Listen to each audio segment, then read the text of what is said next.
BJP बार बार जनसंख्या नियंत्रण कानून को अपने एजेंडे में शामिल करती रही है, लेकिन बिहार में आकर उसकी हवाई टाइट हो जाती है।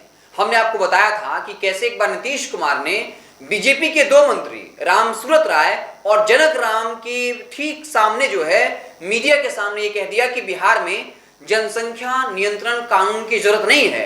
अगर आप जनसंख्या नियंत्रित करना चाहते हैं तो आप बेटियों को शिक्षित करिए, क्योंकि ये डेटा बताता है, वो सरकारी डेटा है कि जब भी समाज शिक्षित होता है, लड़कियां शिक्षित होती हैं, तब जो प्रजनन दर है वो अपने आप कम हो जाता है।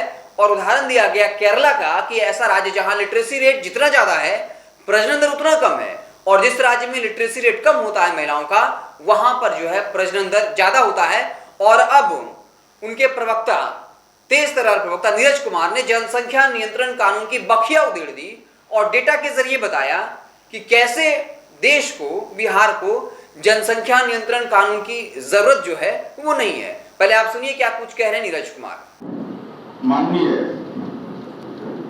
अरविंद निषाद जी, माननीय निखिल मंडल जी ने विस्तार से विभिन्न बिंदुओं की ओर आपका ध्यान आकर्षित किया। ये विमर्श का विषय बन गया है जनसंख्या, और स्वाभाविक रूप से एक बिहार की नकारात्मक छवि पेश की जा रही है कि बिहार एक ऐसा राज्य है जहां जनसंख्या घनत्व सर्वाधिक है और पिछड़ापन का कारण इसी को माना जा रहा है। ये तर्क कहीं न कहीं विमर्श की स्थिति में है कि बिहार की नकारात्मक छवि बिहार की पेश करने की एक तैयारी की जा रही है। तो मैं समझा कि हम लोगों ने समझा, हमारी पार्टी ने समझा कि तथ्यों का अवलोकन किया जाना आवश्यक है। तो जनसंख्या नियंत्रण या स्थिरीकरण पर जो विमर्श का विषय है, मैं उस संबंध में, ये हमारे आंकड़े नहीं, राष्ट्रीय पारिवारिक जो सर्वेक्षण है NFHS की रिपोर्ट, वह रिपोर्ट कहता है कि बिहार के बारे में जो नकारात्मक छवि, असत्य जो बोला जा रहा है, मैं उसकी ओर आपका ध्यान आकर्षित करना चाहता हूं।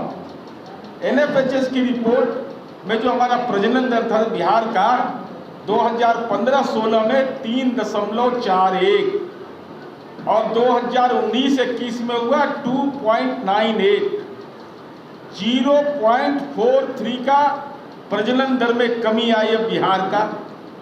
तुलनात्मक अध्ययन कर ले लोग, देश के अंदर नागालैंड को छोड़कर देश में सर्वाधिक प्रजनन दर को किसी ने नियंत्रित किया है तो वह माननीय नीतीश कुमार जी की सरकार ने किया है। ये आंकड़े हैं, ये आंकड़े NFHS की आंकड़े हैं, और इन आंकड़ों के आधार पर देश में हम लोगों ने जो कमी लाई है 0.43% की कमी आई।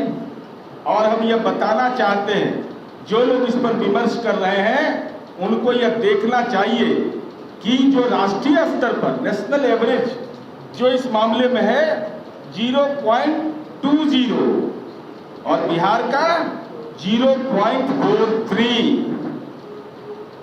नेशनल एवरेज से दुगना बिहार ने इस दिशा में काम किया है।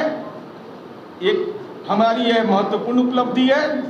दूसरा, यह कहा जाता है कि जनसंख्या घनत्व ही आपके पिछड़ेपन का कारण है। ये कुतर्क दिया जा रहा है और बिहार की एक नकारात्मक छवि पेश करने की कोशिश होती है यह।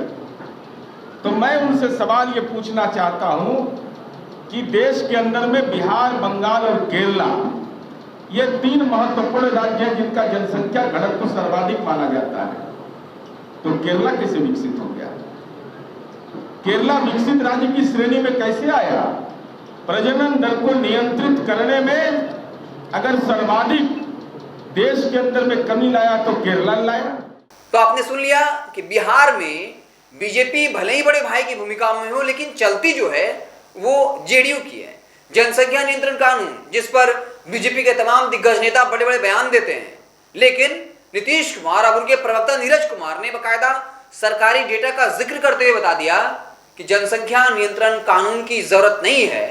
और हिंदू और मुस्लिम का जो प्रजनन दर था उसको भी डेटा के जरिए एक्सप्लेन किया कि पहले भले ही मुस्लिम का जो प्रजनन दर था वो ज्यादा था, लेकिन अब जो है उसमें बहुत कम अंतर रहा है, और उसके पीछे वजह जो है वो सिर्फ अच्छी शिक्षा है। अगर महिलाओं को अच्छी शिक्षा दी जाए तो प्रजनन दर जो है वो खुद कम हो जाता है। और नीरज कुमार ने ये कहा कि हम जो जिस डेटा का जिक्र कर रहे हैं वो डेटा भारत सरकार का है, केंद्र सरकार का है, जहां बीजेपी की सरकार है। तो साफ तौर पर जनसंख्या नियंत्रण कानून को लेकर बीजेपी और जेडीयू आमने सामने है, लेकिन साफ है बीजेपी ने सरेंडर कर दिया है।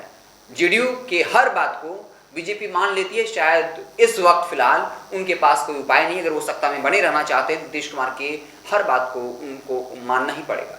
आप देखते रहें NBC 24। बहुत बहुत धन्यवाद।